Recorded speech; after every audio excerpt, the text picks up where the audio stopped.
नमस्कार प्रेक्षकांनो, लग्नानंतर होईलच प्रेम मालिकेच्या येणाऱ्या पुढील एपिसोडमध्ये आपल्याला पाहायला भेटणार आहे की काव्या आणि पार्थ आता खूपच एकमेकांच्या जवळ आलेले असतात।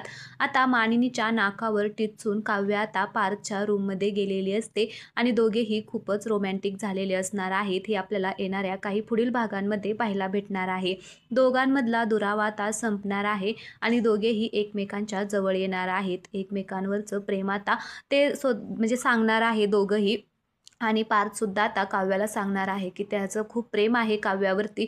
काव्या, आपण जो हा डिव्होर्सचा जो निर्णय घेतलेला आहे ना, तो कॅन्सल करूया आणि घरच्यांना सगळ्यांना सांगूया की आपण पुन्हा एकदा लग्न करूया म्हणून। आता काव्यासुद्धा या सगळ्याला मान्यता करणार आहे, कारण काव्यालासुद्धा आता पार्थ खूपच आवडायला लागलेला आहे। त्यामुळे आपल्याला लवकरच हे छान छान एपिसोड पाहायला भेटणार आहेत आणि काव्या आणि पार्थ एकदाचे आता एकत्र येणार आहेत।